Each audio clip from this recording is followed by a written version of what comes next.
Hi everyone, and welcome to Sports Watch. If you like the content, please press the bell icon for further notifications and like, share, and subscribe to the channel. Israel Adesanya makes his much awaited comeback after almost a year in UFC 305 in August, and once again, it's in the main event. Once again, it's a title shot against middleweight champion Dricus Duplessis. Last time Izzy was in the octagon was in September 2023 in UFC 293 in Sydney, Australia against Sean Strickland. Ironically, he lost that title match quite handsomely. He got dropped and lost almost every single round. It was a masterful performance from Strickland, which doesn't get the credit it deserves. Now, Adesanya has lost two of his last three fights, and all of them were for the title. Now, after suffering such a humiliating loss at the hand of Strickland, conventional wisdom would have suggested that it would be quite some time before Adesanya gets another title shot. He might have to go through some contenders before he gets to fight for the belt again. Now, after the loss, the whole narrative was Izzy needs to take a break and come back rejuvenated.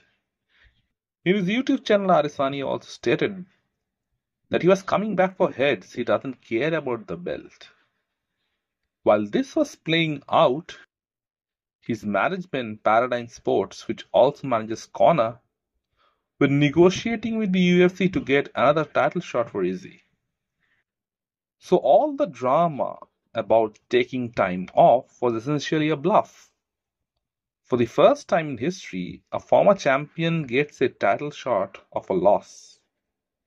It was not a fluke, he got dominated and lost almost every single round. Some people have to earn their shots, while others have theirs handed to them. In the same division, when Robert Whittaker lost the belt, he had to fight Till, Gastelum, and Cannonier to get another title shot.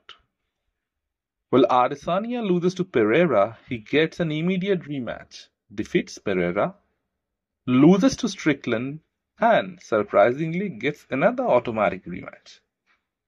So in a way, everyone has to do the hard yards unless you are Adesanya or McGregor. And surprisingly, both are managed by the same company.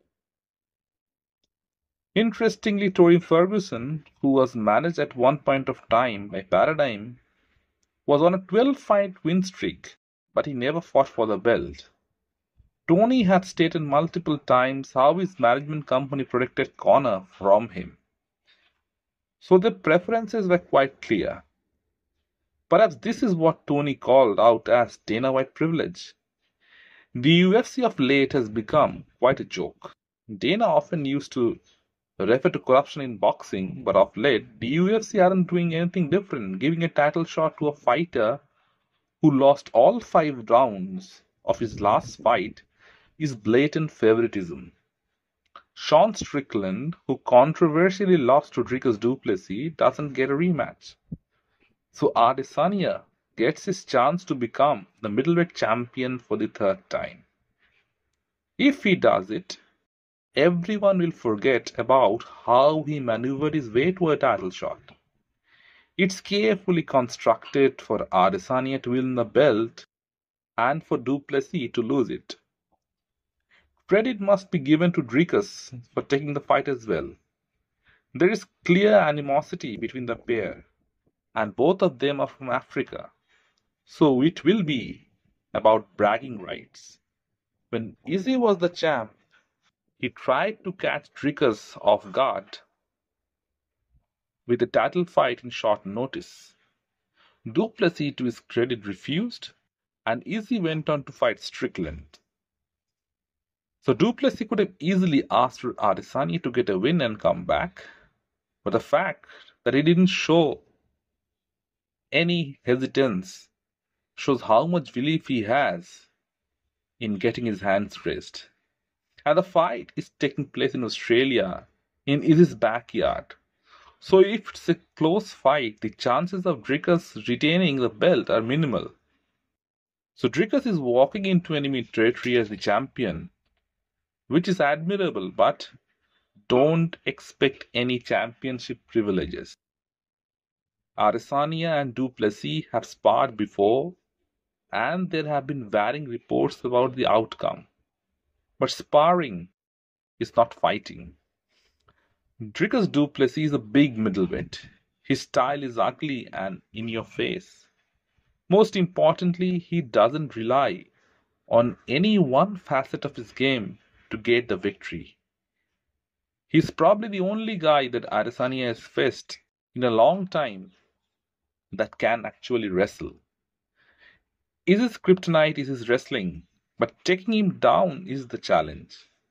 Every round starts on the feet, and therein lies Adesanya's advantage. Israel's striking is light years ahead of Duplessis, and Dricus does get hit a lot, but he pushes forward and tries to overwhelm you. Against a counter striker, that's dangerous.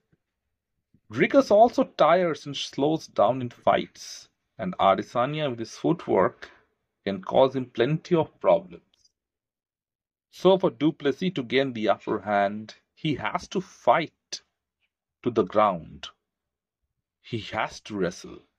He is strong enough to hold Izzy down there. But in his efforts to take him to the ground, he has to run through fire and brimstone. Adesanya is going to be faster and sharper. Dricus is a brawler, and if it's a striking battle, he probably gets knocked out. But he knows better than anyone else where his path to victory lies. So let me know in the comment section what you feel. Did Izzy deserve a title shot coming off a loss? And if you like the content, please like, share and subscribe to the channel.